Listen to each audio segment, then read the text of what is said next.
Hughes claims he invented name for Ferguson's notorious hairdryer treatment. Mark Hughes has held his hands up and admitted he invented the legend of Fergie's hairdryer. Sparky was brought back to Old Trafford from his unfulfilling exile at Barcelona by Alex Ferguson in 1988, and Hughes was a key influence in landing Manchester United's first trophies under the growling Scotsman's rule.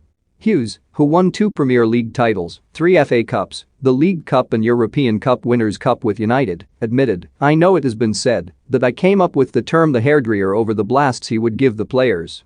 I honestly don't know, I think it first came up in something the former United correspondent for the Manchester Evening News, David Meek, wrote in an interview with me.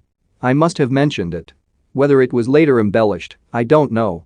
I had said at first it was like standing next to a blowtorch. That then became a hairdryer. He would stand so close to you while he was giving you a bullocking, and I would imagine the cartoon where the character's hair is standing on end from a blast of hot air. So yes, maybe I'm guilty of calling it the hairdryer. It's certainly stuck. He wasn't averse to giving me the hairdryer, I had a few blasts.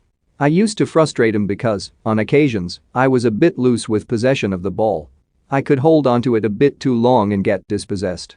We were playing Leeds United in an FA Cup game at Elland Road in 1992 and I miscontrolled a throw in about 10 minutes into the game. I've since seen a clip of it on the TV and he rushed to the side of the pitch and shouted at his assistant Brian Kidd to get me off. At the time I had been oblivious to all this. Kiddo evidently placated him saying, "There's only 10 minutes, gone for goodness sake, calm down." I actually scored the winning goal, but he still wasn't happy and I had to apologize for losing the ball.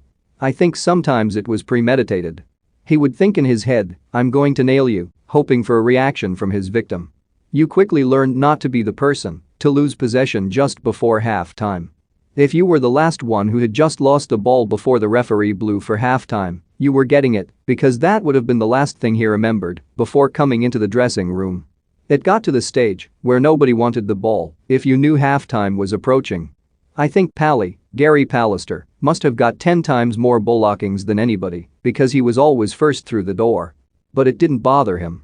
He just went out with the attitude, "I'll show you," and that's the difference between then and now. Nowadays, if a player gets a bit of stick from the manager